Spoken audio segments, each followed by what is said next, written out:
All right, welcome to the Valley Podcast, episode number 7. Today, I'm extremely excited to have a friend and two-time World Series champion, Jonny Gomes. Jonny, thanks for being with me, man. Nice setup you have here, man. I I mean, appreciate not it. too many names on the wall, so I'm one of the first. You're going to be adding. This thing's going to be riddled in no time. This is a Thank you. good setup, buddy. I kind of want to start, if you don't mind. I've heard you talk about the story a little bit, but your early childhood. Yeah. Would you mind kind of sharing kind of a little bit what that was about? Early childhood, yeah. A lot of meat on the bone. Yeah. It was. Everyone's got a story, man. Everyone's got a story to, what built that grit, what built that grind. Fortunate to make it to the big leagues and play a long time. I have like the platform made to talk about it. But I know a lot of people that, went through what I went through that, didn't play in the big leagues and all this stuff. But having kids now, I mean, how do you build grit? How do you build the grind? It's tough. I don't know. But yeah, man, it wasn't the white picket fence. It wasn't, the dog running around and, dropped off at school. Looking back on it, geez, man, times were like tough, but I wouldn't change it for the world.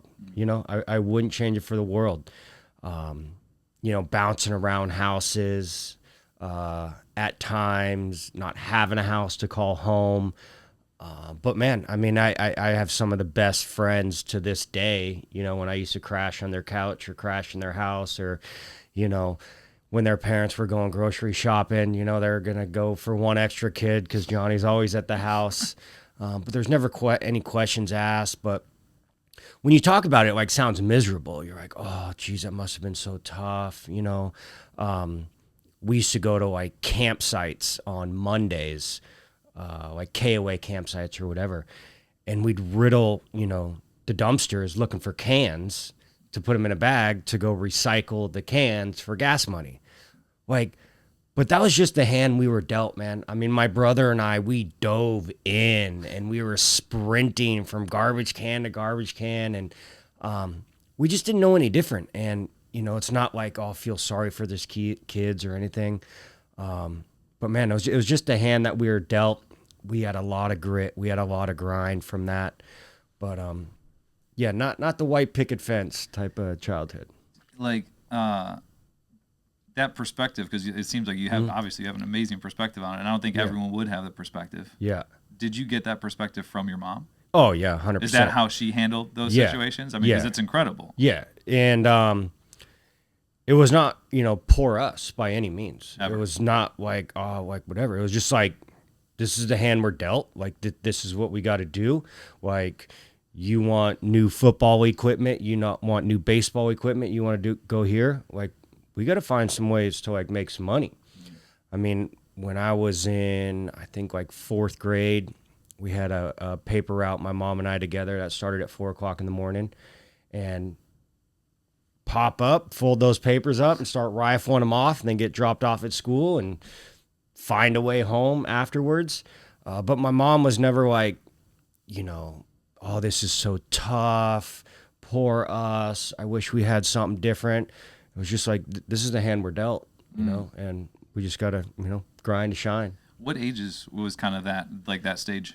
Probably like, let's see, 2nd grade until, so it's kind of like in and out, some different times, but I remember some tough times. It was only like 4 or 5 months at a time where things were like really tough, and then we kind of come out of it. But 2nd grade to about freshman in high school, we're was kind of yeah. I mean, that's a big stretch. Yeah. So I mean, it wasn't like straight through. We'd chill and we'd have a house. We'd be going and we'd find our way home after school or after practice at like 5 or 6 o'clock, and like the house is getting packed up. We're like, yep, didn't make rent this month. On to the next. It's kind of like, all right, wow, let's get it on. So, I mean, fast forward to, just having like my own house now and just like totally valuing like the roof above my head. Has nothing to do with the size of it. It's not a big, house by any means. You think like That's the other thing about the big leagues. Everyone thinks you play in the big leagues like you have a helicopter and a jet and you're just nailing it with a lazy river in your backyard. Like, not it. Played 12 years, 11 one-year deals. So that was tough. But I mean, there's so many things that happened in my childhood that like I just value more than I think the people in my circle value it. Right. Yeah. What kind of caused the ups and downs? Like, do you mind me asking? What caused those ups and downs? Because it sounded like sometimes it was going good, and then it kind of. I think it goes back to now where we are as adults and like parents is like just job security, right? I mean, if you don't have a job, you're not getting paid, right? My mom, I think she dropped out of high school, as a lot of people did back then. It's the whole hippie era. But yeah, she was just a hustler. I mean, she did everything from working at a gas station to being a cart, a dealer like at a casino. Really? We had a paper route together, just all kinds of like hustle money. But when times were tough, it's tough to pay the bills, and we were just kind of like on to the next. So job security is a pretty big deal. Did it? Would you say it kind of forced you to mature quicker? Obviously? Yeah, we had to. I mean, just finding a roof, at times, not like all the time, but it was just like, having kids now, you don't have sleepovers during the week, right? It's kind of like, what's going on over here? Why is he spending the night? But my core group of friends and their parents were just, they're so cool, so awesome. And it was never like I feel sorry. And my brother and I, like, we never told the story. I remember an article came out, I think my rookie year in USA Today, about how tough our childhood was. And the whole team like looked at me and they're like, what is this? I go, I never aired my laundry out to anybody because I didn't need anyone to feel sorry for me. Yeah. Like, I'm a baseball player. I didn't need to bring any of this up. But from like, it's so weird to say, but like homeless, it's like, yeah, we were homeless because we didn't have a home, but it wasn't all the time. It was, 3 or 4 months at a time. But we'd have like little rentals here and there. Yeah. So from probably like second grade to like sophomore year, probably lived in like 25 houses, bouncing around, just making ends meet. Man, your mom must be incredible. Yeah. I mean, honestly, like that's like, yeah, it's amazing. You ever talk with her, like kind of just like the appreciation of the grind that she must have been going through, and also keep that perspective that you were talking about. I mean, what an incredible woman. What an incredible woman. And I mean, I got to check myself today because I'll just get bummed out that I got to run my kids to practice. Yeah. I'm like, this isn't even a fourth of what this woman was doing for my brother and I. We were going all over the place. And I mean, we're scrapping for gas money to get to practice, right? And stuff like that. And I'm just like, oh, geez, you got practice at 4. I got to pick you up at 3, and we got to have a little snack on the way, and we got to do this, and I got to pack your bag. And I'm like, relax, dude. Like, Mama Gomes would just nail this. Like, this was her life. So, yeah, man, there's so much stuff that she did that, built me to be the parent that I am today, which, that's amazing. So grateful. Was there an element of you wanting to make it to the big leagues to kind of help her with her financial security? Was that even at a young age, or did you ever think about that, or it never really crossed your mind because that wasn't what your focus was on anyway? Yeah, and I thought too, like, if I was ever to like buy my mom like a Cadillac or put her up in this huge house, she'd probably give it back. Right. I mean, she would want to come to the game. Yeah. Right. And she did not want the fruits and the flowers that came with it by any means. She just wanted like a prime rib and like $500 to gamble with. Like, that was her, her bonus.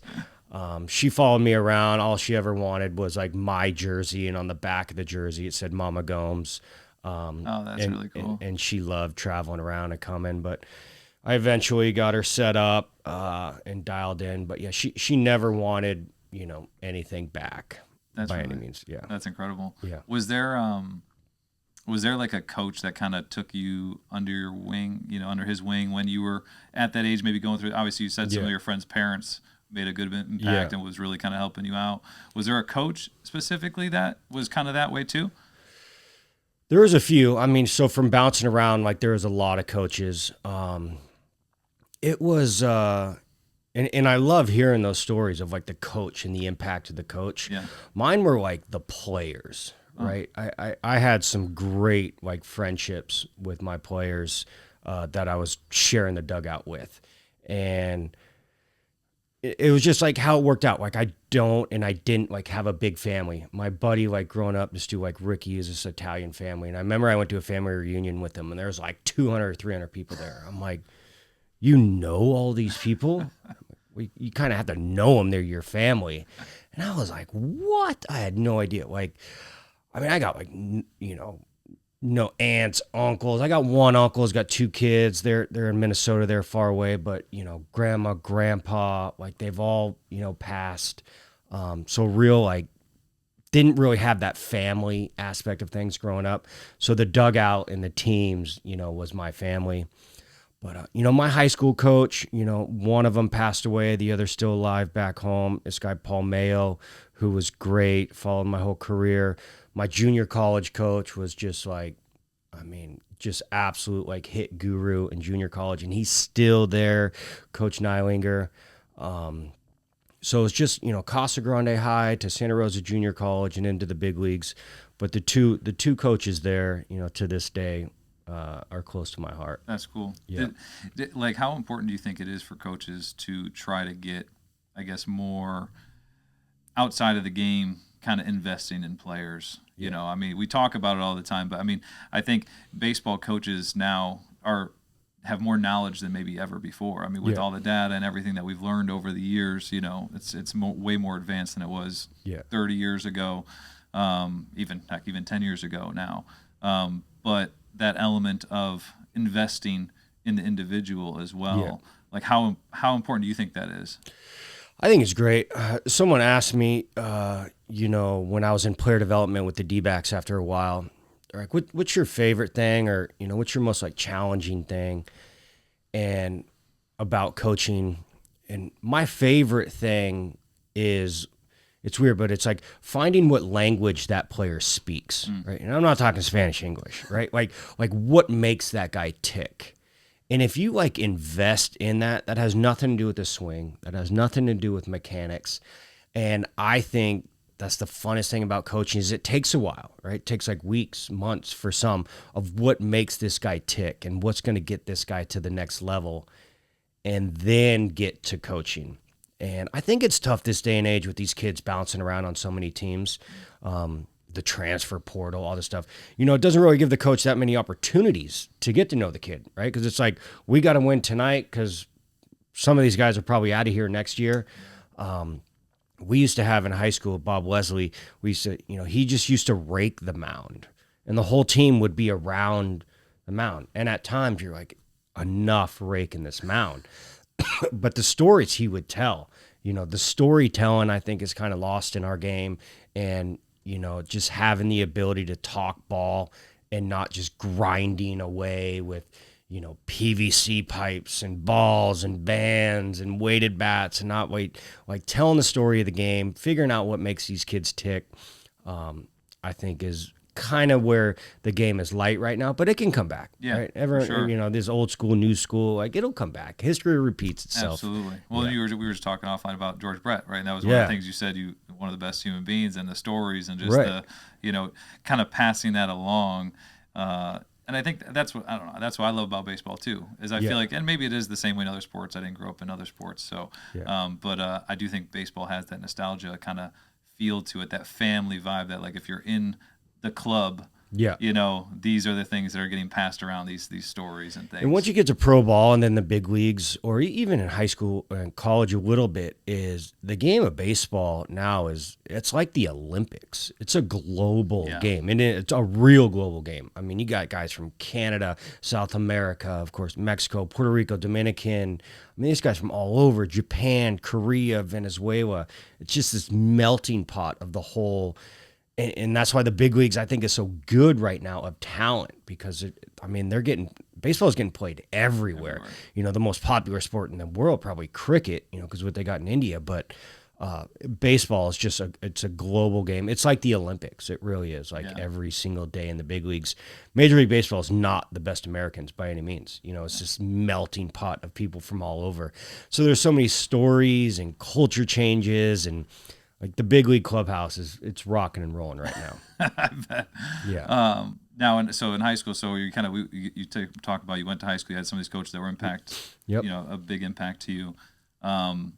You've been through a lot of stuff. Like as I was doing research on you, I'm like, man, like I hear, I'm reading these stories that, like one after another, and whether it be your high school coach passing away when you in high school, you losing a best friend in a car accident, having a heart attack.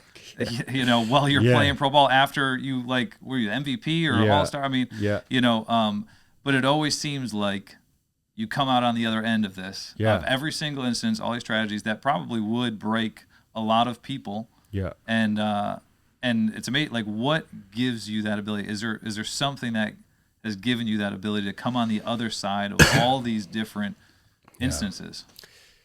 Yeah, I honestly can't put my finger on why.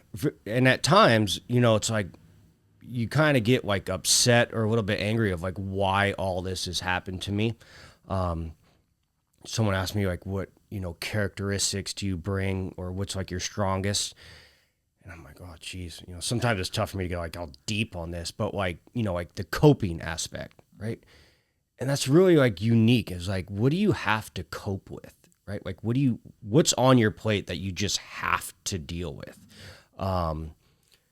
And sometimes you can be really successful, your parents are really successful, right? And you have to cope with that, right? You're different. So I think the coping aspect or the coping characteristic is pretty unique and not talked about a lot.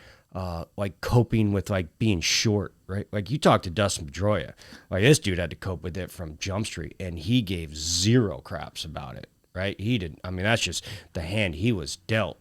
Talk about this guy just had to hit the high fastball. Why? Because they're all high when you're short, right? If you think about it. But the coping aspect, and can you cope with not having an elite fastball, right? Can you cope with not being fast and figuring out different ways to adjust and to succeed and go to the next level? But coping with not having a lot of money and being homeless at the time, coping with losing your varsity coach, coping with being in a fatality car accident and losing your best friend, coping with having a heart attack. And it's just geez, you tell these stories and some other people want to cry when I didn't even cry. It was just it was a tough ride, but like I mentioned, man, it was the hand I was dealt, and now I think in the position I am in now and the platform I am now to give back some of these coping characteristics that I had at times for the next generation. And I think back, and I just kind of hit me, but as you're going through these things, it's almost like, again, I mean, I don't know if you believe in God or anything like that, but God put you through these experiences. And I think of the experience when you were with the Red Sox in 2013, what happened in Boston. Yeah. And you had already been prepared. You've been preparing your entire life, right, to help be a leader, and that's what you ended up being in that moment when a city and it could be building you up for this one moment, to help a team cope, with something that was, no one could fathom. So yeah, man. So that was real interesting. I mean, after the Boston Marathon bombing, the 4 people passed away. I mean, it was a bloodbath downtown. And when you go through someone passing away or someone, in your life, out of your life, or a big, catastrophic, event like that, you learn real quick that people grieve differently, right? You don't have to have your head in the sand to show that you care, right? You don't have to go to bed crying every night.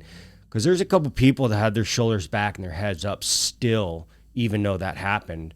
And there has to be a leader. There has to be an alpha in the room.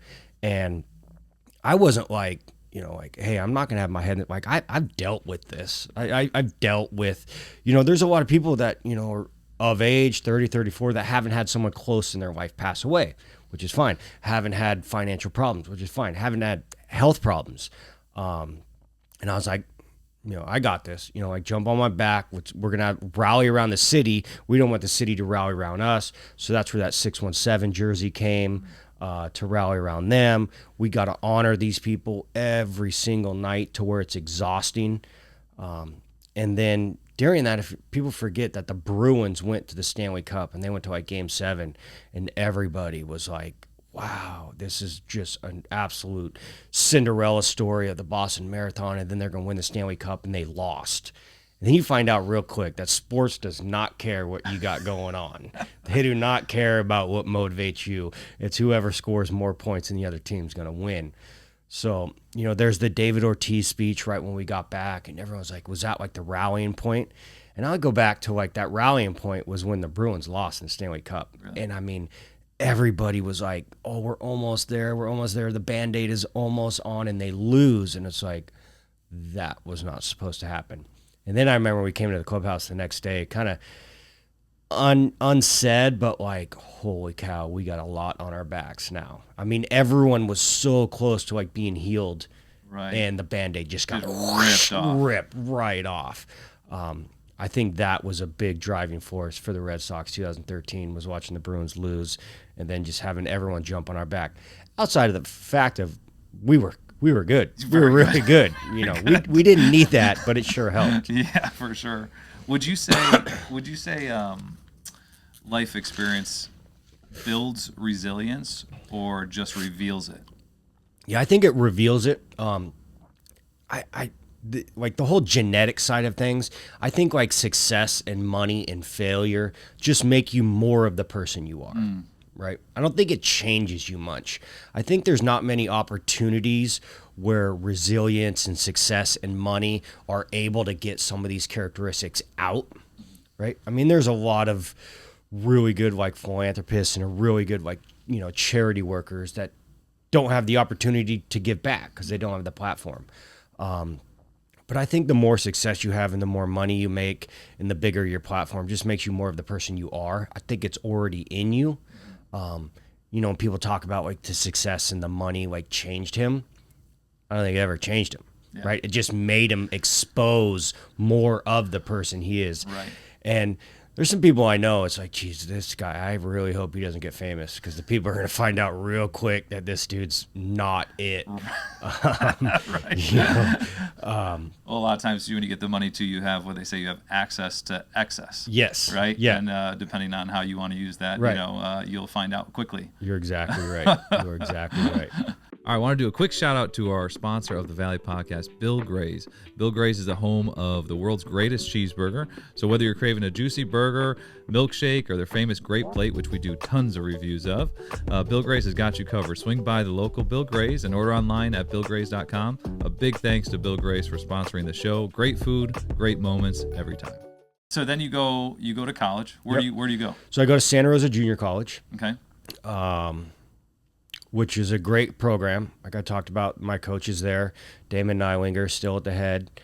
And my first year of junior college, I finished the season with a whopping 210 batting average and 1 home run in junior college. Okay.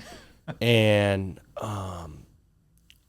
I knew at that time that like baseball's hard. Baseball is really hard, and I had to overhaul everything that I was doing, starting with I got to turn over every single leaf possible, right? So I got to get faster. I got to get stronger. I got to figure out this swing. I got to find a position, right? Like I was a catcher my whole life coming up. Oh, really? I go there, and there's Tony Onrich, who's in Seattle now as a coach. He was an early commit to Texas Tech, so I had to move the outfield or sit. So then going into my sophomore year, it's like, do I go back behind the plate or do I go in the outfield? So there was a lot there, but at the end of the day, what I knew real quick is baseball is a results-driven industry. It has zero cares of how tall you are, how short you are, if you're left or right-handed, how much you weigh, and all this stuff. So I remember I took one day off after our last game, and I was like, I just got to go like all in on this. And I was like, if I could dedicate, 1 year, 1 year of like all in, right?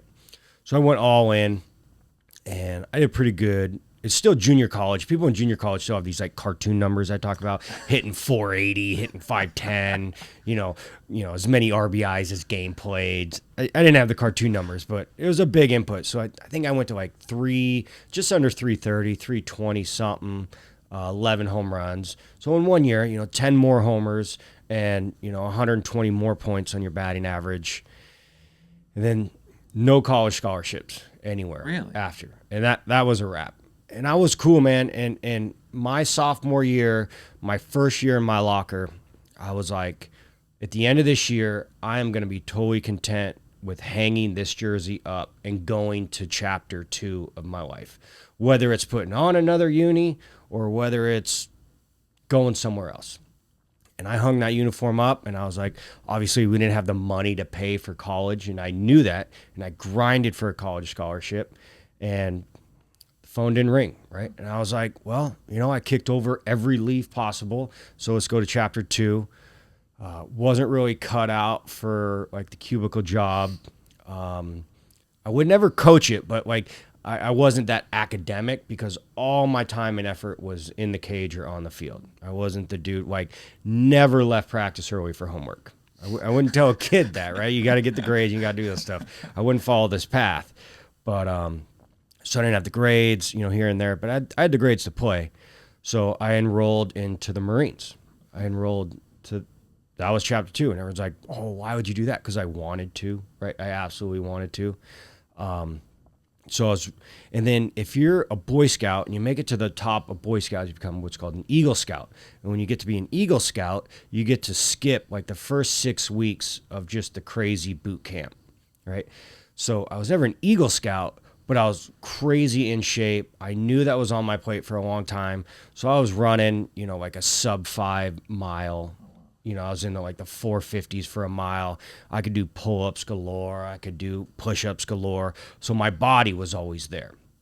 And that was actually what stood out for me to get a call from the Tampa Bay Devil Rays at the time of wanting me to go to a workout. And then in the beginning, I thought it was a prank. I was like, my buddies are like, you're going to go to a professional workout, but you don't even have a scholarship to a D2, D3 school, like right down the road. And I was like, oh, you got me. So sure enough, Scouts Hank King wanted me to go to this Northern California tryout for the Devil Rays. And I was like, what is this going to be like? So I go, and long story short, it was the best day of baseball I've ever had in my life. Yeah. I mean, I remember taking batting practice, just launching balls over the scoreboard, going like, probably shouldn't say this out loud, but I don't know what's happening. This is new to me. Yeah. This is as a surprise. The scouts are like, 70, 80 power. I didn't say anything, but don't write that down. I've never done this in my whole life. Fastest 60 I ever ran. I remember launching balls from the outfield, like over third base, over home plate. I'm just like, whoa, what is happening? So they asked me to stay afterwards. And they're like, have you taken any recruiting trips yet? I was like, nah, I haven't. So my negotiating was terrible, right? Because I didn't know to cover up or whatever. I was like, no, I haven't taken any. Actually, I haven't gotten invited to any. And they're like, so where are you going to play ball next year? I was like, nowhere. I'm done. These guys are getting ready to draft me, and I can't even play at the next level. And I'm actually 3 weeks out. I'm negotiating. I probably could have left, but I wasn't negotiating with the Marines. And the reason I wanted to get out of that first 6 weeks of boot camp is there's a lot of heavy backpack carrying. And back from the fatality car accident that I was in my sophomore year, my back was screwed up. I didn't even carry a backpack just because my lower back would just get so banged up. And I couldn't back squat, so I was dealing with a lot of back problems. And I was like, how can I get out of that? And they're like, it's impossible to get out of that. And I'm like, these freak Eagle Scouts, they can get out of it. Right. So we're kind of working with that. I'm actually, I'm talking to the Marines. They're like, can you please do us a favor and not go to the Marines until after our draft? And I was like, I'm a pretty loyal guy. I'm in the weeds, with going. And they're like, don't go. I'm like, all right. So I drive home with my mom, and she's like, well, how'd it go? I go, well, it went great, but if they think they're getting that guy, I don't know what's going to happen. I don't know if I could ever have that day again, and they're going to think like that's the player I am. So fast forward, boom, I end up getting drafted in the 18th round, and they call me, and they're like, all right, you're in the 18th round. So I was like, so I get a signing bonus, right? They're like, yeah, it's kind of how it works, Great negotiator again. Yeah, right. They're like, well, we do like $1,000 a round, right? So we want to offer you $1,000. And I go, that's not going to cut it. I need 20. And they're like, we said it's 1,000 around 18,000. Like, all right, yeah, we'll take it. That's the most money I've ever seen, heard of, or anything. So signed in the 18th round for 18,000. Went to Princeton, West Virginia, and it clicked. It just clicked. I mean, clicked? What was it? Do you know? Looking back at it, what was it that clicked? Yeah, I mean, I'd love to give you like some mechanical stuff, but I'd say from Jump Street, like I didn't fear velocity, right? I could hit a fastball. I knew I could hit a fastball. I got my body like in crazy fitness shape because I thought I was going to go to boot camp. So I was super strong. So I was able to like miss hit balls for doubles and for home runs. And then just kind of looking around me, I just knew like my athletic ability was better than a lot of people that were sharing the clubhouse with. Yeah. With my military, where I was going, I could pay attention to details. I was able to pick up on like patterns from pitchers. I mean, some of what I thought was amateur was like really advanced. I'd always like study the pitcher because of my catching background. And I remember like one of the first tips that like I found was these pitchers would go to the rosin bag and would throw the same pitch after a rosin bag. And I was like, oh, that's like a hack, right? So he's like pitching, and then, maybe he'd get an out and you kind of do a circle and you go to the rosin bag. And every pitcher was different, but he'd like always throw a curveball after the rosin bag. And I got this tip, and it was like the first like chess match move that I ever like figured out. And I was like, that's so cool, right? And I remember I would just crush certain pitchers after they went to the rosin bag. And you go in the dugout, like, were you sitting on changeup? I was like, yeah. They're like, how? I'm like, every time he goes to the rosin bag, he throws a changeup. And they're like, how do you know? I'm like, watch the game. Watch the game. A pitcher, like 2 walks, 3 walks, or whatever, the pitching coach would go out. I go, after every time the pitching coach goes out, he throws a fastball right down the middle to get like back in the count. So after every pitching change, I would sit like fastball down the middle. Amateur stuff. So I got like the rosin bag, and after a mound visit, you're going to see a strike. I was like, this is great, like getting these tips. And then almost to the Marines, to MVP of the Appalachian League. And did like picking up the details, you say like was from you were training for the Marines, that's kind of like where it kind of got you to think that, or were you always that way, or did you just start doing that in pro ball? So I was cool with failure, right? But I never want to get exposed for not being prepared, right? When I say never, I never wanted to. Did I at times? Like, sure, right? But I never wanted like a dude to throw a curveball or changeup or split in the game and me not knowing he had it. Right. There's little stuff. I remember playing center field. I was a center fielder at home, and the visiting bullpen was on the left field line. And whenever somebody was warming up, I was just studying that pitcher, like staring like every single pitch like he could throw. And you see these guys, and they're in a little controlled environment in the bullpen, but they would always throw one pitch more than the other. They'd always throw one pitch more than the other. And when that guy came in, I'd sit on that pitch that I was watching him warm up with like all the time. And then they would go into the stretch, and I'd already have his times figured out, whether he was a slide step guy or a big leg kick. And the guy'd come in the game, and I'd get on first base one way or another, and I'd take off first pitch. And they're like, how'd you know he was like a high leg kick guy or whatever? I was like, you guys didn't watch him warm up? Little things like that was like so advanced, right? And I didn't think it was advanced. I just thought like picking up and kicking over every leaf possible to succeed during the game. And you kind of figure out that some people are just kind of lost out here and not wanting to pay attention to as many details. So I wasn't the most talented guy, I didn't think, even though I got MVP of the freaking league. But, man, it was, like, mentally exhausting for me to pick up, like, all these things. When you got to the bigs, is everyone like that, or still not everyone's like that? No, I don't think when you go to the big leagues, I'll tell you, like, they say, it's tough when you like meet your hero and he's not the guy that you thought he was. There's a lot of just God-given ability up there. There is. For the hardest thing, I think, in the world of all sports to do is to hit a fastball.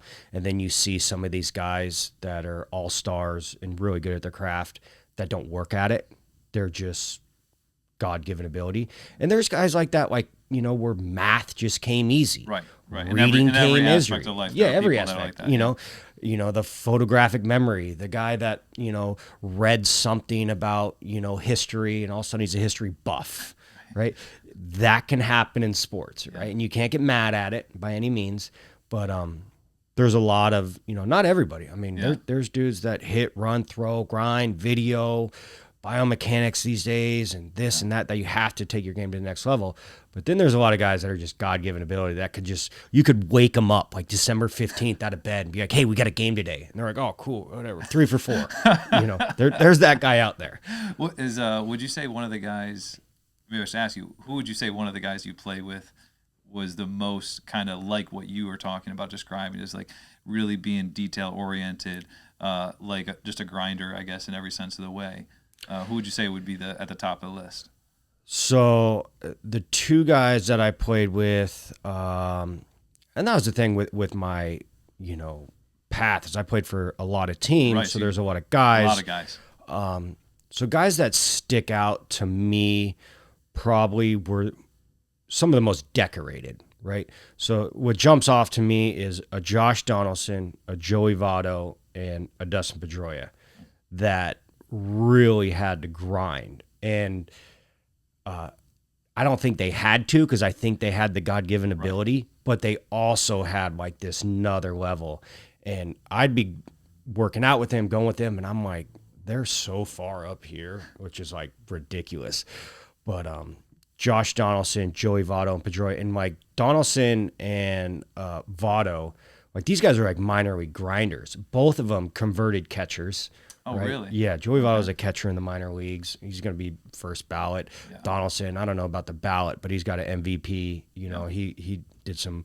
He was one of the guys that in baseball like could take over a game, which is really hard when you hit once out of 9. Yeah. You can't go like basketball and just run down and shoot every time. So that's wild to watch. But those guys pay attention to detail. Joey Votto he's just next level. I've heard that. That was going to be my guess. Before I wanted to see if that was one of the guys, because I've heard that. Yeah. And I mean, I've seen this, we all joke around, like call our shots. Like I've seen this guy probably call like 8 shots and really do it. Really? Like, I'm going to go deep on a 2-2 curveball to left field this at bat. Like, what? Like cheat code type of stuff. But he was so far ahead. And so, and it wasn't like every game by any means. Like I said, I played in 3 years, probably like 8 out of the whole time, whether it was spring training or a game. This guy was so dialed in, it was ridiculous. Yeah. Now, you also play with some unbelievable talent with the Rays minor league system. Oh, yeah. Right? I mean, that crew. Yeah. Who are some of the guys you play with down there that people would know? That's Josh Hamilton. Yeah. That man, Josh Hamilton and the manager of Twins right now, Rocco Baldelli, and then a Carl Crawford. Like, those 3 dudes, I remember in the minor leagues being like, my first instructs was those 3 guys. It was Josh Hamilton, Rocco Baldelli, and Carl Crawford. I remember just being like, this is the minor leagues? Like, there's like 4 levels above this, and then the big leagues? And I remember just being like so overwhelmed to a scout, and they're like, this is a pretty unique scenario. It's not like this. It's not across the board. And I was like, thank gosh, because if I'm not like, but those 3 dudes were absolutely some of the most athletic, gifted, working hard dudes that I've ever played with. Really? A young Josh Hamilton, his skill set was absolutely ridiculous. He used to take batting practice. He'd call it like around the world. And so he's left-handed. So like left field line, homer, left field, homer, left center, center, right, and then down the line, homer. All these are homers. And then you come out, it's kind of be like, like, what was that? That was ridiculous. Oh and I mean, that guy, he's 20 years old doing that, And then, Rocco Baldelli, I mean, this guy, he used to like elevate on his swings because he had just the craziest, like fast twitch, muscle fibers I've ever seen in my life. Carl Crawford, 4-sport or 3-sport, 5-star guy. He was ridiculous. So you knew even at that level, you were like, these guys are all stars in the big league someday. I mean, yeah. So when you saw Josh Hamilton have an MVP season, I mean, even after everything, you're like, yeah, okay, I knew that was coming. Yeah, I was telling everybody when he got to that home run derby in New York, which is like infamous. Which is wild because everyone remembers that home run derby and he actually didn't win it. Justin Morneau won it. People forget about that. People forget that all the time, but it was because of But I was so stoked, and I go, finally, this dude's going to get on the main stage for people to see what I've been seeing since this guy was 19. And his batting practice is one of the most amazing things to see in like all of sports. Yeah. Like the furthest ball you've ever seen hit, like in your whole life, this guy's doing it 10 times in a row. And he's going to all fields, and he's using this caveman club of like 35 and a half, 35, flared knob, huge barrel.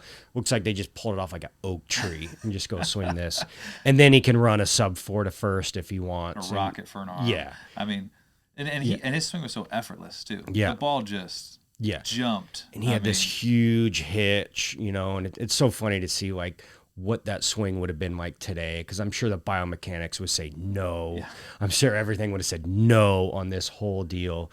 But he was a real special talent. All three of those guys. So Josh Hamilton, Carl Crawford, Rocco Baldelli. So I mean that's a lot of talent in the outfield. Yeah. And you're an outfielder. Yeah. So I mean what was your relationship? I mean, is there some sort of like competition? I mean, you guys are in the minor leagues. You're all trying to work to the big leagues. You guys all know this. Yeah. And then you're looking at this talent. Is there any strain on relationships with that, or is it how do you navigate that? So I thought it was really cool. So Josh was in right, Rocco was in center, Crawford was in left, and it just leaves one spot for me, and that's a DH. So I was a real young DH, but that was a really cool scenario to where no one was trying to outshine each other. As much as like everyone had all 5 tools, we want to watch Crawford run. We want to watch Rocco play center and hit, and we want to watch Josh Hamilton throw the ball and hit moonshots. And Josh wanted to stay in right. Rocco wanted to stay in center. Crawford wanted to stay in left, and I was totally content with just being on the field as a DH. But yeah, we and everyone was from different dynamics in life, different regions, in the United States. And that was a real good group of guys. We all kind of made it to the big leagues at different times as well. But outside of, Josh Hamilton, but that 2008 team, that made it to the World Series with those guys finally get to succeed and just shock the world that year going to the World Series. Yeah. What type of advice would you give for, because I mean, obviously at a much lower level, even high schoolers probably could feel that type of pressure with their own teammates, right? Yeah. Whether it be looking, I want to play center field and so-and-so's playing center field and he's a grade above me, or I want to bat in this spot in the lineup and, but at the same time, you're on the same team, right? You need to have, we talked about before, off-camera chemistry. Yep. What are some practical ways to navigate that? I mean, you guys had it. It sounds like you guys did it. Yeah. What are practical ways to do that, or what advice would you give for a kid in those scenarios? There's so many different ways, right? Like if the book could be written, it would, and it hasn't, because there's so many different ways. But I think something like a characteristic is like jealousy, right? When you start to be jealous of a guy on your team, it's not going to work out, right? To be able to like enjoy the success of your teammate without any jealousy, I think puts you in a really good spot to succeed. When you start rooting against your teammates and when you start hoping for failure so you can get the playing time, it's like, maybe like if Rocco got hurt in center, maybe then I would be the center fielder. Like time and success is going to heal like everything. And as soon as you start getting jealous of, someone else's talent, like we weren't jealous of Crawford's speed. We weren't jealous of like Hamilton's power and Rocco's all around like ability. We were like super stoked to watch all these like skills and talents get showcased on the field.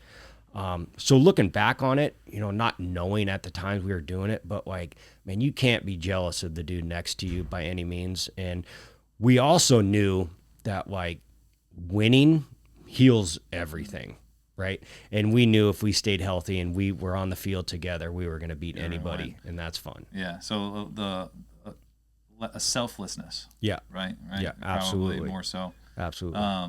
Okay. So then you make it to the bigs. You make your big league debut in 2003. 2003. Yeah. And who's your first phone call?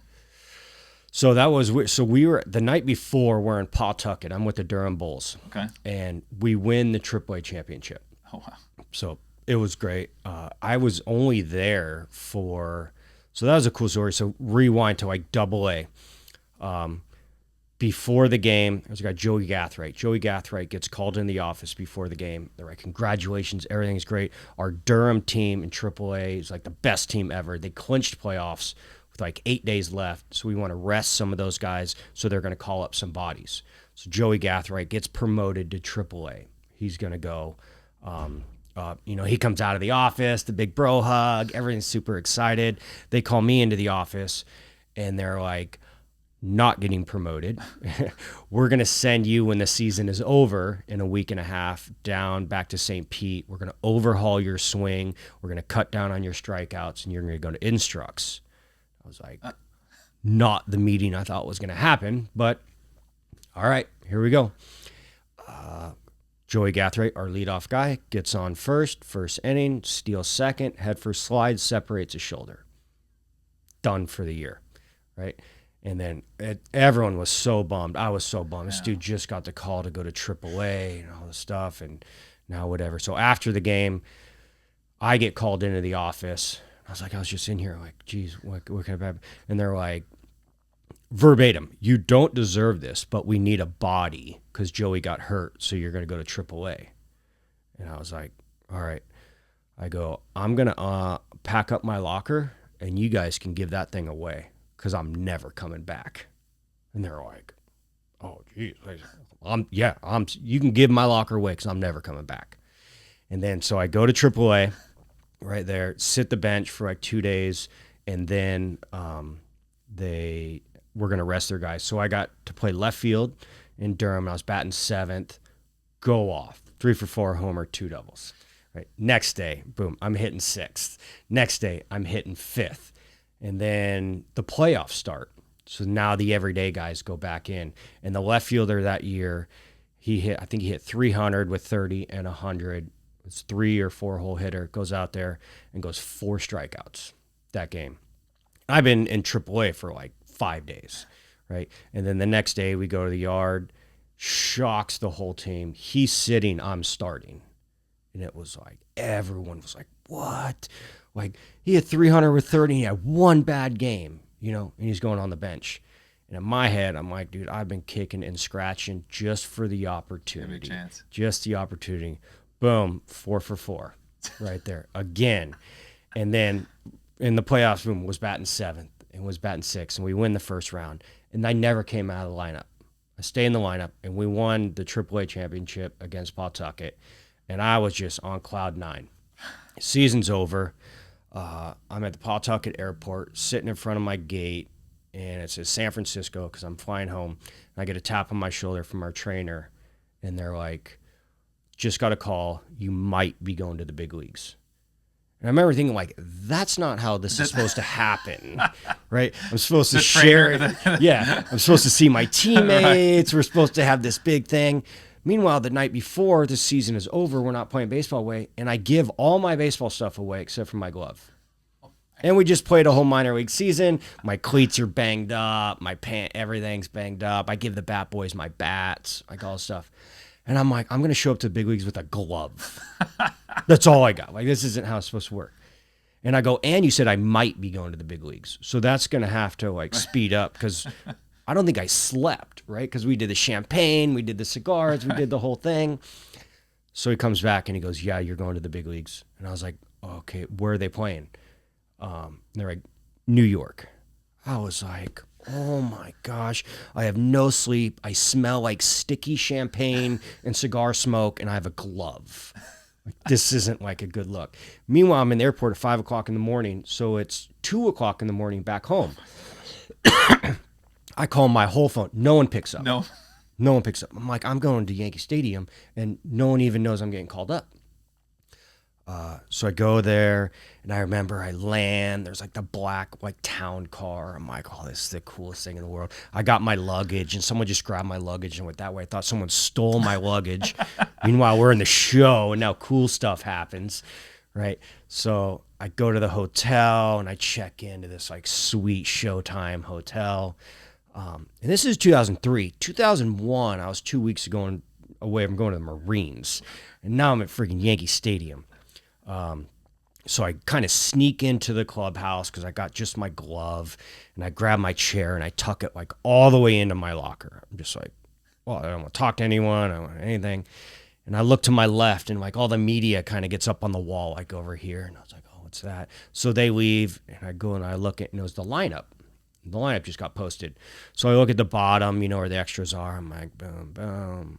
Oh, cool. Like, I'm not like active yet, right? So I just kind of like scroll up, and there my name is batting fifth behind Rocco Baldelli, who's going for Rookie of the Year against Matsui in New York, sold out crowd. And I was like, they don't even know I don't have a bat. I don't have batting gloves. I don't have cleats. I think this kind of snuck up on them. Toby Hall was a good friend of mine. He was the big catcher there. And I kind of go over to Toby. I go, hey, dude, I don't have anything. He's like, oh, we got you covered. Boom. Use his bat, use his gloves, got some cleats. Oh, my gosh. It was wild. So I was batting fifth. And then I think the second inning to lead the inning off, I led off the inning. And I remember being on the on-deck circle, kind of just like looking at the crowd and then looking up, like old Yankee Stadium, like a fishbowl. I remember people were like above me, like up there, like coming down. That was wild. And then, so David Wells was on the mound. And I remember thinking, right, so I had this like whole hat thing, and I got in the box and I just locked up. I was like, and I didn't want to like look up at him because I thought he would be like right here, just breathing snot down my neck, and he's just like on me. So I was kind of like hesitant. You're gonna have to freaking look up. So I looked up, and it was probably one of the biggest, fastest like monkeys off my back. So I look up, and he was 60 feet 6 inches away, and I was like, I've been doing this since high school. It's the same distance. And that was the thought that came into my head, like my first major league at bat, was this dude's the same distance away. Wow. And I was like, if this dude has a fastball, I'll do what I do to fastballs. So the first pitch comes in, big league curveball. I mean, out of the stadium. And I mean, I was up there like, and I was like, okay, that is not the same distance. I misjudged the distance. Never seen something like that. And this dude's going 0-0 with one of those. And I was like, still, this dude has a fastball. That's my only chance. Next pitch fastball, double down the line. Wow. I look up at the Jumbotron up there. It's like Jonny Gomes batting 1,000. I'm like, this level's easy. And I'm kind of digging myself at second base, looking around. I get a tap on my butt, and it was like, congrats, kid. And I was like, there he is. Number 2, Derek Jeter, in the flesh, with the perfect hat, the tailored pants, and the pinstripes, and the number 2. I mean, sharing the field with him, and I'm just like man crushing, watching him over here. And I was like, oh, here comes his perfect pre-pitch. And he does his pre-pitch, and I hear pop. Totally missed a pitch by staring at this guy. And I was like, this game speeds up on you.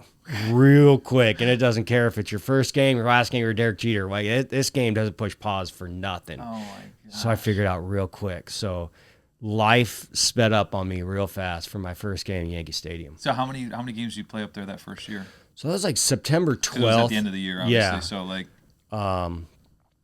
So then my next at bat, boom, got a single. I'm Really? 2 for 2. My third at bat, I come out, I fly out to deep right center, almost a homer. So it would have been like double single homer right out of the gate. It was right up against the wall. And I was like, I am nailing life. Following day, I'm back in the lineup against Jared Weaver. And I proceeded to see like 17 straight sliders. And I was like, punch out, punch out, punch out, punch out. Right back to reality, right? Because I hit a double on a fastball, a single on a fastball, flew out. Sky report came out. Yeah, that was the quickest Sky report. And I just hated sliders, all this stuff. And it couldn't be more of a slider guy. Well, too, oh yeah, Weaver. he was. Yeah, that ball was like a Frisbee, like starting at me, going the other. So I saw the big league curveball and the big league slider, and then I was like, "Oh, I got my work cut out." Yeah. So yeah, right back to reality. That 1,000 batting average didn't last very long.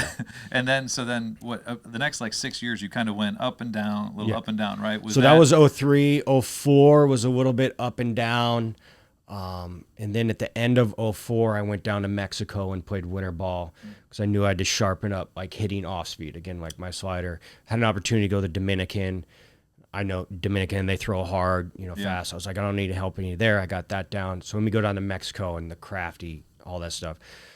So I checked into Mexico, played a full season down there, just shy of the championship. But then I got picked up by the Mexico team. So we won the Caribbean World Series down there, which is wild. And that's kind of like where winning like sunk in. So we won the Caribbean while hosting the Caribbean down in Mazatlan.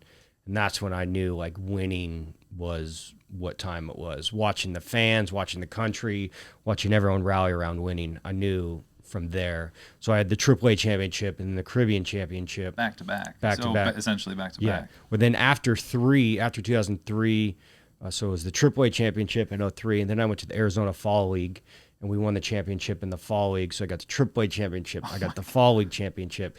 And then I went to Winter Ball and I got the Caribbean World Series championship. And that just leaves one thing left, and that was the World Series. I knew I had my work cut out. I knew it was going to be tough. And then we go to the World Series in 2008, and we lost. Probably would have been the best thing that ever happened to me. But, yeah, so 03 September call-up, 04 up and down, 05 I got called up, sent back down, called back up, kind of like at the All-Star break, finished the season, got third in Rookie of the Year, and then pretty much stayed in the big leagues from 05 on. During those times when you were kind of going up and down a little bit, like what type of toll does that take on you mentally? Like, because you get that first big league experience, that's kind of be past you, and you probably there's probably an element of feeling like I've made it, I got to this point, right? Because that's what you're working towards your entire baseball career, right? But then it's like, okay, well, I'm going to start in AAA, or like what type of pressure is that over those next 5-6 years of the up and down? So it's hard, and you want to do like everything you can to not get sent down. And obviously, there's different things, but you get sent down because you're not doing good, right? But when you get sent down, there's that long flight or whatever you got to do that is a reality check of the front office, the coaching staff thinks the ball club will be better without you.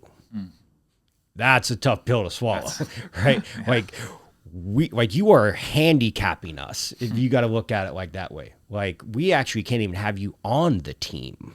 We got to ship you out, right? If you think about it like that, not like, we want to make room for so-and-so. They're like, we can't even have you on the team. Probably not the way you want to look at things, but if you want to be a realist, that's exactly what's happening, right? Like, of course we're going to send you down to go get better and, sharpen your tools and all that stuff, but we're actually a better team without you.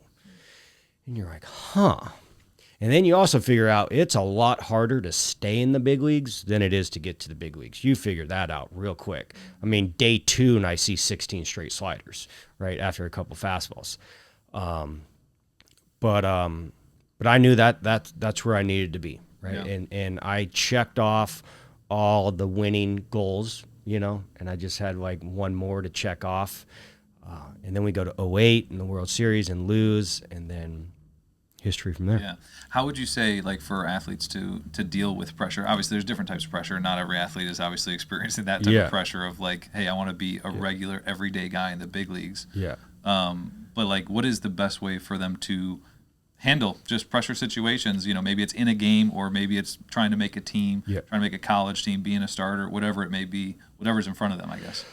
So there's kind of two aspects of it. One, like playing with it, right? And that's why the postseason is so great, I think. And I tell people, when you watch the postseason, you'll see something that you haven't seen all year. And that's because people are playing with pressure, right? So player to player wise, like pressure, like, yeah, you should have adrenaline. You should care more because there's more on the line. And you do dumb stuff when you let the pressure get to your head.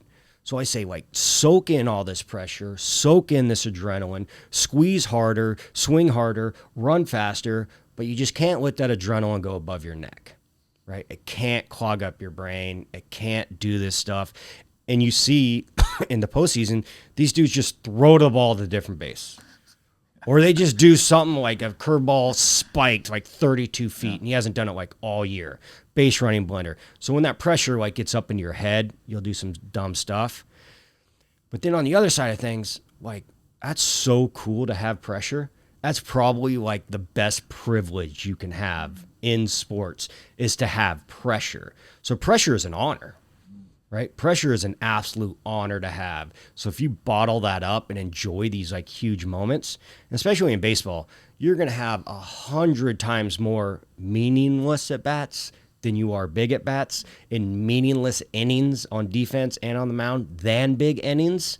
So when those things come, you really got to take a step back and be like, this is just an honor to have all this pressure. Yeah. Well, and again, it goes back to almost, we were talking about the perspective of when you were a child. You had a great perspective on what was going on, and what you just described was another perspective. Right? Yeah. Is viewing things that a lot of people may view as pressure, or feeling it, and then, but the way your perspective is different changes your whole outlook on the scenario. And then, I mean, again, you've had a long hit. You just went through the championships that you were a part of. Yeah. Not only good teams, but getting called up saying, I'm never coming back down. Yeah. Like, that's putting pressure on yourself. You were putting the pressure on yourself in that scenario. Yeah. And what did you do? You thrived. Yeah. Went up to the big leagues, thrived. Right. So, like, though, it's almost like in those moments, I mean, obviously you had a ton of success leading up to the moment in 2013, right? Which is honestly the game-changing moment of the series. Yeah. Because you're down 2-1. Yeah. That home run changes the whole, that you hit off of, and then who? Seth Mattis, I think, off him. But yeah, that was a wild game in itself too. So I was game 4, and I wasn't in the lineup. Oh, really? Yeah, I wasn't in the lineup, and it was like 6:30. So if you're like 1, 2, and 3 in the lineup, you hit in the first group. So the next guy's hitting the second group, obviously, because you got to get ready for the game. Right. And, the subs don't have to get, so you hit in the last group. So I'm hitting in the last group. And my BP was different from playing and from being, on the bench. From I'm playing, I'm going to take my BP with the scouting report of what the pitcher has. If I'm subbing, I'm just kind of like getting loose, hitting homers, digging myself, total different, aspect of getting ready for a game. And then John Farrell, our manager, comes like running out of the dugout. What's he on the field for, all this stuff. Go on, come here. He's like, hey, Shane Victorino has back spasms. He can't go. Like, you're in the lineup. And I was like, all right. And he just had this, like, total blank, like, worried. I'm like, why are you worried? Are you all right putting me in the lineup? Like, I'm cool. He's like, well, are you going to be ready? I'm like, well, I got to finish my last round here. I'll get me a PBJ, and I'll get my uni on. I'll be on the field for the anthem, and we'll run it out there. I've done 1,000 of these. Yeah. I was like, game 4 of the World Series. I was like, we got it covered. So first at bat, ground ball to third, second at bat, double play. And I'm like, oh, geez, this is not what I signed up for. So third at bat, so Big Poppy in front of me gets like an intentional, unintentional walk with Lance Lynn on the mound. Because before that, Pedroia hit it? Would he hit a single or double? Or Pedroia hit a single, and then David Ortiz basically got intentionally walked, and they make the pitching change. And things happen in the World Series, and I'm in the lineup, and David Pedroia, Big Poppy's playing first. Mike Napoli's on the bench. So this 100% should have been Mike's at bat, right? And I figured if I go back to the dugout to look at the scouting report, it's kind of going to speed things up. They're going to be like, oh, yeah, why is Jonny hitting? Jeez, Mike, take a spot. So for the first time ever, I never went back to the dugout to get the scouting report. You wanted that at bat. I wanted that at bat. I just wanted the at bat. I had no idea what was going to happen. The opportunity, baseball is like hard. you were talking about. Yeah, You wanted I just wanted the opportunity. Yeah. Right, and I could sit here and say I wanted that opportunity. I hit it into a double play, but I got that opportunity, and that's always what I wanted. So I totally went further away from the batter's box, kind of hiding. Can't hear you. Yeah. And I kind of gave a peek, and I was like, does Mike have his helmet on? Is he even ready to go? And I knew he had 2 pitches left. And I started walking to home plate because I just had to get my foot in the box. Once my foot gets in the box, it's my at-bat. So I knew from Jump Street I was going to take the first pitch just because I just needed the at-bat to be mine. Yeah. Never faced Seth Mattis before, and I saw his first pitch, kind of 3/4 slider, cutter guy, and you go in your Rolodex and you pull out, because I never faced him. I was like, boom, like Luke Greger. So he was exactly like Luke Greger. So I go on my Luke Greger scouting report, has some success off him, but he is absolutely filthy as well. So just match that scouting report off him. Got to a 2-2 count. We got into a little battle a little bit, and he just left one over the plate and put a good swing on it. And then pimped the mess out of it. Had to, because I just yes, wanted of course. to. Yeah, and I tell people all the time, dude, I've been waiting since I was 6 years old for this. What's the hurry? Yes. You want me to hurry this up? I'll get on a podcast one day and tell you how much this at bat means. But little bat flip and went all the way around the bases, and I knew with the team that we had, once we had the lead, it was a wrap. It was a wrap. Yeah. Yeah. I mean, that game goes the other way. The whole series goes another way, probably. Yeah, we were down 2-1. Down 2-1. Yep. I mean, and there was 2 outs. I think there was 2 outs, right? Yeah, again, it's one swing away from it not going that way. Yep. That's interesting. You say going into your Rolodex.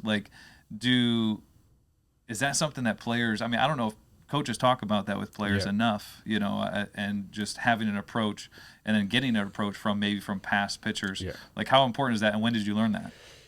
Yeah, I was big on that. I was big on, bottling up the good and bottling up the negative, right? We always want to bottle up the good, and you want to bottle up the negative. But, I mean, you should, the best of the best. I mean, you hear, Wade Boggs, George Brett, when you hear them, going on these rants, man, they could bring up, September 2nd and 76 and walk you through this at bat. And you're just like, what? I can't even remember yesterday. So you knew the best of the best were doing stuff like that. Yeah. And it's a focus and it's a preparation to every at bat and every inning. And if you have those 2 things, you're going to remember, right? I mean, it's like that test in 8th grade that you just grinded and studied on it. And if someone asks you that question today, you're probably going to remember that. But the test that you didn't study and you didn't know the answer, you still don't know the answers. So the preparation and focus on every single game, every single at bat is going to let you have it in your head. But yeah, I always had that Rolodex and just pulling comps out, right? And then some of the best pitchers in the game, you got a Kershaw, and a Bumgarner who don't have comps. There's nothing you could do. A Mariano Rivera, that's the only cutter like that, right? So I think the big leagues do have those guys that have those outlier things is because you can't pull that comp out. One of the reasons why they're so good, probably, right? Exactly. Because there's no one like them. There's no one like it, yeah. Now, and I think I'm right on this, but from an outsider's view, from a fan's perspective, I always viewed you as like a glue guy. For teams. You know what I mean? That guys that we talked about it with the with the bombing, the guys rally around and someone's got to kind of step up, and you were one of the big guys for that. And again, from an outsider's perspective, how does someone become a glue guy? Yeah. I think it's hard. I mean, even when I was in player development, I was tasked with trying to convert dudes to glue guys. And right. I guess I don't know if it's genetic, but just some guys have it and some guys don't. I think you can become a glue guy. I think you can get taught a lot of important things to be a glue guy. But man, you just really got to care about your team, and you got to care about winning. And then most importantly, you got to be like self-aware of what you're doing. And you have to do all those things right. Like you can't jump a kid for not running to first when you don't run to first. You can't get a kid to the gym when you're not in the gym. You can't get a kid to watch video when you're not watching video. So you really got to be self-aware and self-accountable of what you're doing. There's nothing worse than a dude jumping you for not running the first when they don't run the first. Right. Whether they're an all-star, an MVP or not. Right. And then just knowing how important winning is, and winning is what it's all about, and knowing that you need 25 dudes to win and you can't do it like on your own. And when you start getting into the business side of things with arbitration and free agency, like I'd always say like every home run in the postseason is worth like 8 in the regular season. Right. So if you have like 2 homers in the postseason, that's like a 16 homer season. It really is. Yeah. And you need everyone around you to rally to get there. And that's the environment. That's the pressure. That's everything. And then too, with like my childhood and not having a huge family and just going, and when you're on the field, you know, people don't have their contracts in their back pocket. You don't know how much someone's making. You don't know what car they're driving. You don't know what house they're in. Everyone's in this same like fraternity at the same time. And there's just a couple outliers of things that can happen to be a glue guy and to stick out. Yeah. Would you say they're like, because I've talked with different coaches, and sometimes coaches, you know, they'll pick the kid and like, this is the leader, right? But doesn't there have to be an element of that player also being good? Yeah. Right, because generally, you know, at the younger levels, everyone at the big league level is good. So, you know, but at the younger levels, right. You know, no one really wants to follow the kid that is the worst player on the team, Right. even if he's doing everything right, Right. even if he's being selfless, if he's, you know, encouraging the teammates and everything like that. But it's like, well, you know, Johnny's, and this guy over here is just not very good. Totally. You know, so like there is that element of like, well, I also have to look to this guy because he's a good player too. Right. So I'm trusting what he's saying, and I could follow this guy. Yeah, it's hard, especially with the game of baseball, right? So the game of baseball is a results-driven industry built on failure, right? So for a glue guy, a chemistry guy, the guy that thinks like you have to have it, the guy that's passionate about it, like if you were to build a team, like I'd want 25 asshole all-stars, like because this is a results-driven industry, right? But you can't, so you do have to sprinkle in a little bit. And I think that glue guy and the chemistry, the most important thing is can that guy hold the best player on the team accountable? Mm-hmm. And I think that is the biggest separation. And on the other side, it's so hard, the game of baseball, to be the best player on the team and the glue guy. So there's actually a lot of work that, you know, takes being the glue guy. Like you got to be accountable. You got to check on everyone. You got to do this. You got to do that. You got to do the small stuff. The guy strikes out. You know, you got to, you know, sit next to him. Boom, boom. You got to hold him accountable.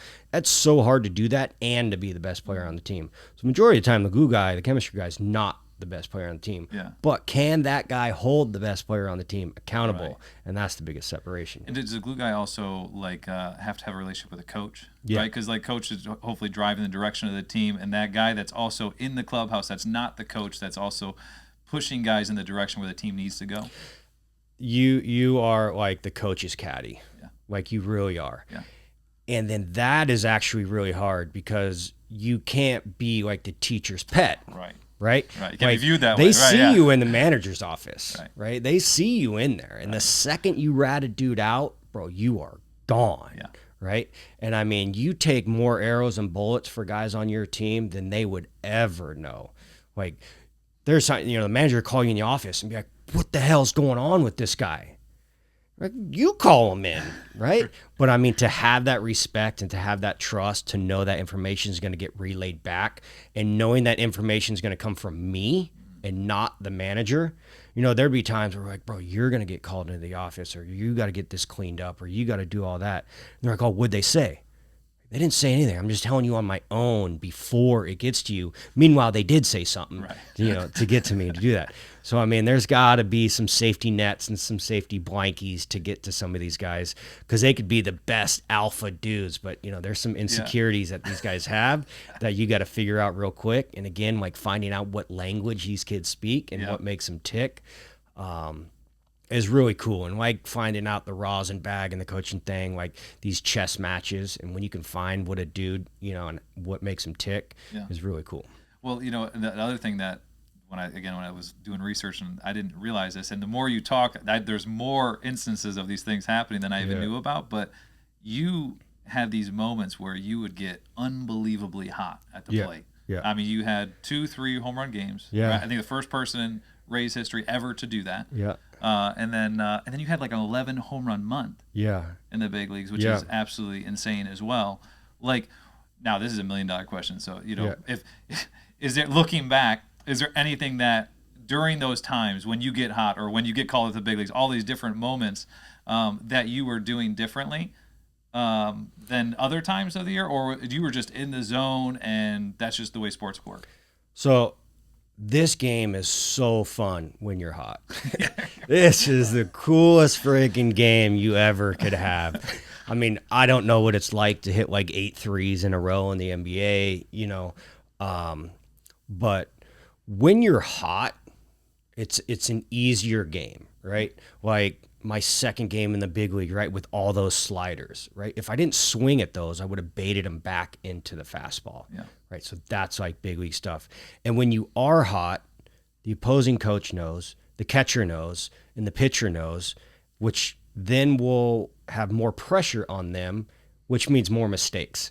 When you're hot, you're literally hitting balls right down the middle, right? You watch some of these guys, watch like home runs, like at the end of the night for like the 3-hole hitter or the Fernando Tatis and all that stuff. Like very rarely will you be like, that ball was on the outer third, nasty, and they hit it out. The ball is right down the middle. Right. 80% of home runs are balls right down the middle. Yeah. And that's what happens when you're hot, right? Because you're able to lay off the edges and you have to bait them back. And when you're hot, you're hitting in 3-1 counts. You're hitting in 2-0 counts. You're hitting in a homer right down the middle, 0-0. And when you're not hot, it's 0-2. It's 1-2. You never make it to 3 balls. You're always 0-1. Yeah. But yeah, man, and as long as the season is, as long as the game is, those little runs, man, are so cool and so fun. But being hot in this game is really hard to get there. Yeah. But when you are, it's an easy game. It really is. I don't want to make it sound like, oh, we're doing all this crazy stuff. You're hitting like 91-mile-an-hour fastballs right down the middle. Isn't that amazing that, like, it's again, I've never played at the even remotely close to the level you played, but I think every baseball player has experienced those moments of where the ball legitimately feels like a beach ball coming in. Yeah. Nothing can fool you, whether it be a slider, laying off the pitcher's pitches. Yep. And then on the opposite side, we've also all experienced when, I mean, it looks like a pebble coming in and has no clue what's going on. Yep. And it's amazing. It's the same ball. It's the same 60 feet, 6 inches. And that's a real thing. Yeah. And as fun as those like hot streaks are, I mean, I could bring up 2 at bats, one in Cleveland and one in Seattle, like walking to the plate, being like, I hope my family's not watching, because I might embarrass them. Like, I don't know what's about to happen, but getting a hit is a non-option right now. And then I got an at bat like in Toronto, Colorado. Places like that where I walked in, I'm just like, how far is this ball going to go? Yeah. Right. And it's like, why don't you just bottle that up and do that the whole time? Right. Yeah. And, and if you don't hit a homer, it's going to be a walk. Yeah. Right. And when you're hot in baseball, you're walking. Yeah. That is the biggest separation. Yeah. But yeah, man, it's such a hard game. It like really is. Before I have a video I wanted you to look at, but before you brought up something earlier. Are you like a first pitch, because you're talking about different counts, right? And when we get behind in counts, obviously our batting average drops, and there's a lot of evidence of that. But coaches have different philosophies on whether we should be swinging at the first pitch or not. What is your opinion on swinging at the first pitch in an at bat? So the first pitch of an at bat, and let me qualify it. Let's just say at a younger level. Okay, because obviously we're not talking big leaguers right now. So, but let's just say at the high school level, or even at the college or high school level. So, everyone talks about like guess hitting, right? So it's a guess hitting, right? A guess would be like guessing the pitch or guessing the location. Can you do it? I think everybody can do it, right? You do it every single day in batting practice. You're guessing he's going to throw a fastball, and you're right. So what I did OO, pretty much like any at bat, is I would guess the pitch and I'd guess the location, which is really easy to do. Now, the hard part is not swinging if it's not that pitch or that location, right? So there's a gray area and a grooming area of, I'm going to guess curveball. He throws a curveball, but it bounces on the plate, not, right? It's not your location. So guessing the pitch and guessing the location. And I think anyone can do that, right? Like, oh, I'm not a guess hitter. Well, can you be a guess hitter for one count? Right? The 0-0 count, that's it, right? And if you guess wrong, right? If I'm guessing like curveball for a strike and he throws a fastball for a strike, it's okay, right? Your plan just wasn't right there. So if you can, I say the game becomes a little bit easier if you can like have it to where your approach and your plan wasn't right versus your swing. Because if it's, you don't always get out because your swing was wrong, right? So if you, it makes the offers and it makes, you know, the outs easier if you can be like, oh, just my plan wasn't right. Yeah. So I would guess pitch and location 0-0. That's good. I like that. I like that a lot. Yeah. Let's pull up this video. This is going back to kind of being in the zone. This is something that Kobe Bryant was talking about. It's a strange feeling because you know you're in the zone, but you can't afford to allow yourself to know you're in the zone, because once you do, then you lose it. You know, because being in that moment, it's all about being in that moment and not letting anything else enter into your mind emotionally or psychologically. And you just continue to go and go and go. And, you know, for me as a player, you know, when I get hot, I mean, I get blistering hot. And that's something that I just had to kind of keep going and not take my mind and focus, let my focus shift to something else. What do you think of that? As far as like what, like during those hot streaks, as being in the zone. And now I listened to him, obviously he was a basketball player. Plays are happening more quickly, one after another. You know, baseball, we're talking game to game, at bat to at bat. There's time, there's 20 minutes, half an hour literally between these things. Do you agree with what he just talked about, trying to stay in it, not to think about the moment while you're in it? Yeah, so I think in the baseball side of things, so let's say like early hitting or extra hitting, early ground balls, you know, all this stuff. The guys that opt to do that aren't hot right now, right? They need the extra work. I think you have to work harder to stay in the zone, right? A lot of guys kind of like back off because they're hot. When you feel yourself starting to get hot, like you have to work harder and work more, right? And I always tell people that, like, how'd you know you were in the zone? Because I got out, right?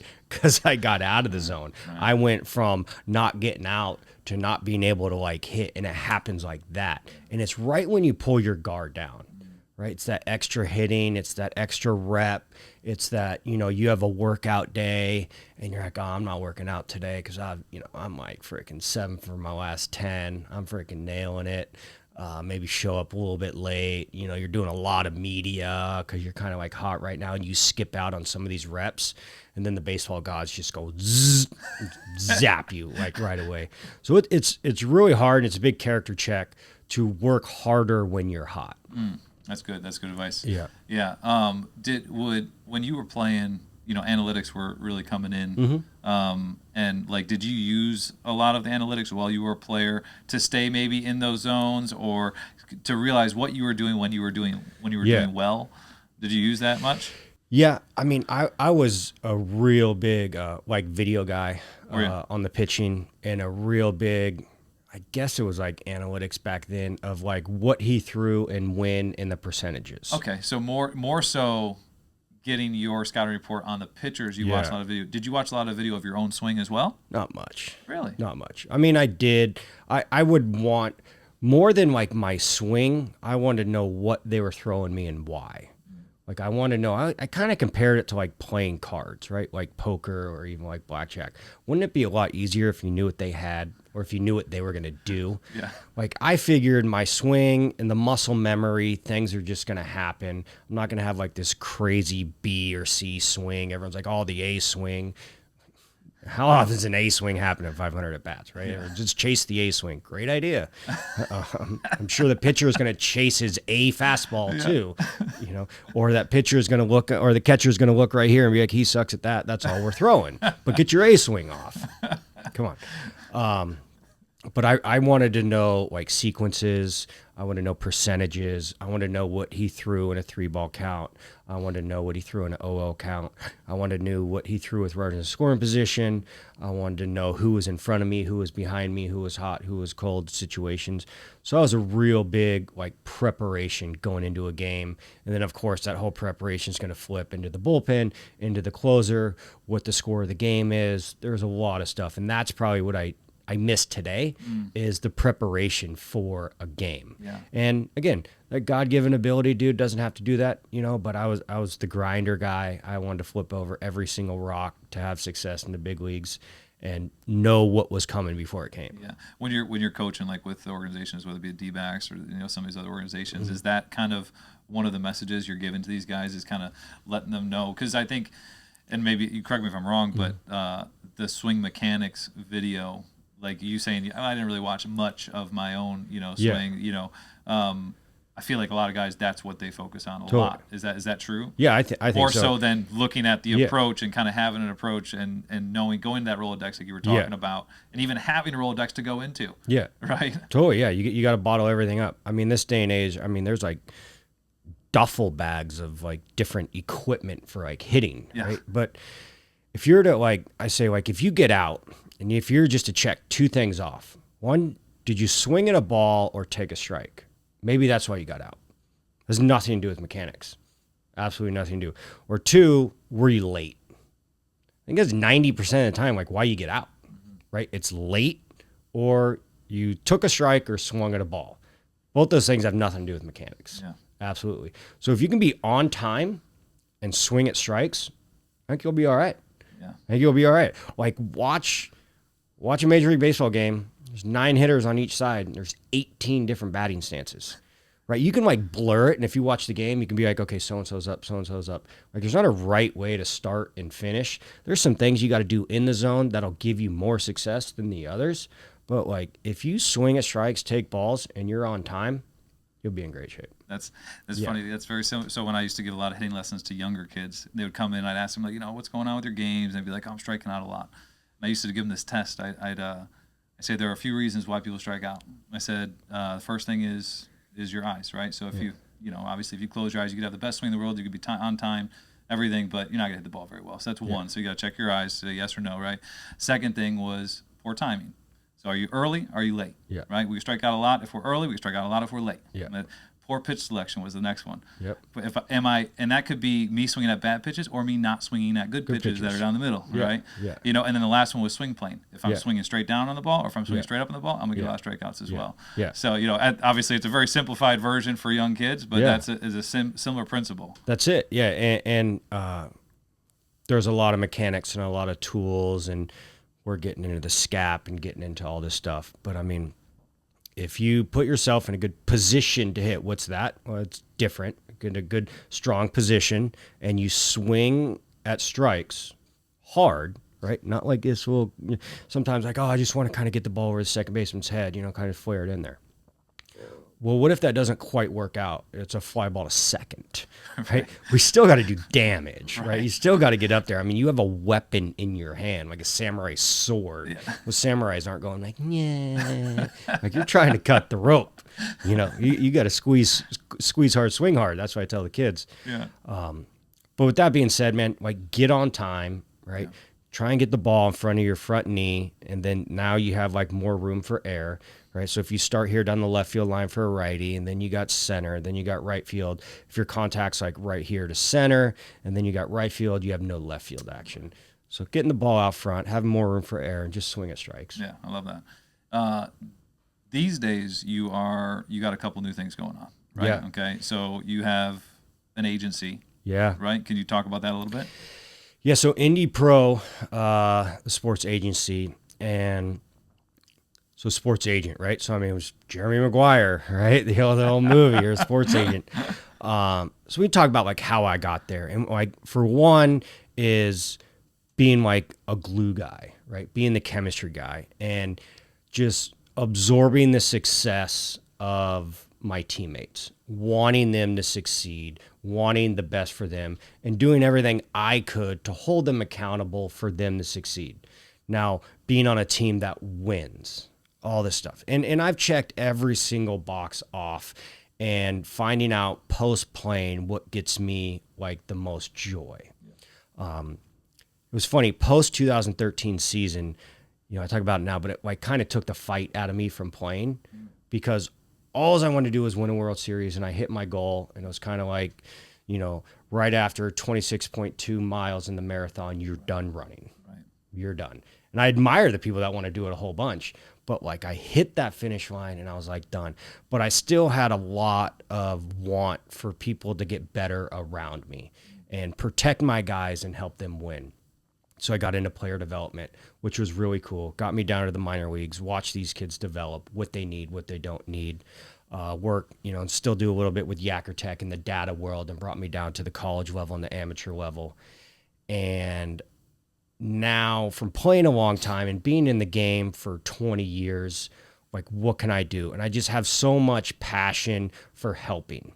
And I have so much passion for taking darts and taking shots to protect my players. And, not really having it on the bingo card as a player is to be a sports agent.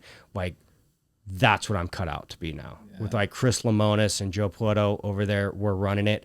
And we want to do this thing from the ground zero and do it different. How can you do it different? Well, I think most importantly, like ground roots and trust, and making it like a family deal as well. Like your mom is in, your dad is in, your sister is in. And I've always had the most passion for myself is watching other people succeed, especially in the player development. So now knowing it's kind of like all under Indy Pro, under this one deal.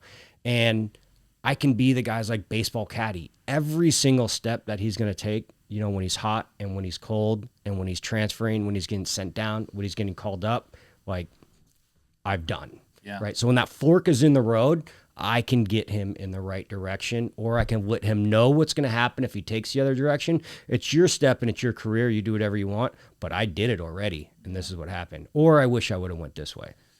With like the NIL stuff like that, with these college athletes, and even, I guess some of the high school athletes getting into college, is that those players that you can represent as well, kind of leading up to that? Is that... We're in the Wild Wild West, buddy. Yeah. We are in the Wild Wild West. Absolutely. But, so we kind of get caught up in the NIL. The NIL is like real big in the top 25. There's a lot of schools. Like junior college is some of the best baseball on the planet. It really is. I was a JUCO guy. There's no NIL there. Yeah. Right. And I do think in baseball, unlike some other sports, is these guys truly have their eye of getting drafted. That's way more important than chasing down these millions and millions of dollars. And, baseball, you're not selling out, $105,000 arenas or, people arenas, like Ohio and all these places. So there's not too much there. There are some there, but do you want to get paid to be an amateur athlete, or do you want to get paid to be a pro athlete? Yeah. Right. So making your money in the draft and in the big leagues is a lot more, but it's on the table and no one's going to turn it down. Yeah. And as an agent, you do got to give these guys the opportunity, and you do want to grease their pockets a little bit if the opportunity comes. But at the same time, it's a results driven industry. Yeah. Right? If you want some of that, you got to bang. How do you get, find your clientele? Is it just through, obviously people know your name and, like how are you finding people? Yeah, so it's word of mouth. It's back on the grind. It's back hitting the road. And, you just got to sit down with these people. Zoom is obviously way different. Yeah. These old people, right? Like hundreds of thousands of miles on the car tracking these people down. But you got to go after talent. And then there's like, there's the top guys. I think it's on social media, you'll see these guys when they interview the big league players, and they're like, what, college scholarships did you have? And a lot of these guys in the big leagues are D2, D3. So, the pool is smaller, and everyone goes after like these big guys. I want to find that diamond in the rough. Yeah. I want to find the right guy. Yeah. I want to identify that right guy. I want to help groom that guy. I want to help that player development. But yeah, going out there, evaluating talent, going to like a junior college or whatever, and there's a guy with just like a power fastball that everyone's going to chase. But I want to see if this guy's running on and off the field, right? I want to see bat speed. I want to see if this guy spikes his helmet or if he doesn't spike his helmet. So yeah, going after guys, and then now instead of like player development, like just taking the next step, you have these guys for their whole career, and there's a lot on the line. Is that how that works? So like if they sign an agency, I mean, you have them. I mean, I'm unfamiliar with the whole process. So how does that? So these guys, and it's a tough industry to get into, right? Because you can hire and fire your agent whenever you want, right? Like that. And there's a lot of crazy sharks in the industry too, which you find out like real quick, and they're stealing clients and moving and lies and all this stuff. But as it is in a relationship, right? I mean, you got a really attractive, wife or girlfriend. They go to the grocery store. Someone's going to be trying doing all that. They're like, no, I'm good. Yeah. Right? So that's what you got to do with your clients. And that's what I think I'm best at, is protecting my guys and helping them win and helping them get better. And that's what indie sports can do. Yeah, that's awesome, and that's also kind of probably why you're trying to identify the right people, because you want to make sure the right people are in your family. Yeah, right. It is an extended family. It's absolutely an extended family. It's talking to a kid on a bus who's over 20. It's talking to a kid on the bus who's 20 for 20. Right. It's getting him the right equipment. It's getting him the right medical treatment that he needs or whatever. And again, at the end of the day, it's still a results-driven industry, but I have passion for these kids getting better, helping them, helping their families. That's awesome. Do you have any other projects that you're kind of working on outside of the agency thing? Not yet. I mean, the hamster's always ticking over there. But any sports takes a lot of my time, whether it's going after guys or meeting guys that we have, putting them in the right situations, putting them, in situations, whether it's where to work out, what to get better with, questions on and off the field. It takes a lot of my time, and it's not work if you love it, but there's a lot of work. There's a lot of work involved, sure. Yeah, there's a lot of hours. That's awesome. We'll attach your Indie Pro to this podcast, and so we'll throw it at the bottom. But man, thank you so much for this was fun, man. Hanging out with us today. You run a tight ship here. It's pretty cool. Well, if you enjoyed this podcast, feel free to like and subscribe, and check out Jonny's Indie Pro thing below. And until next time, God bless. Thank you so much for watching this full podcast. If you'd like to watch more content with this guest, feel free to click right here. And if you want to watch another one of our podcasts, click right here.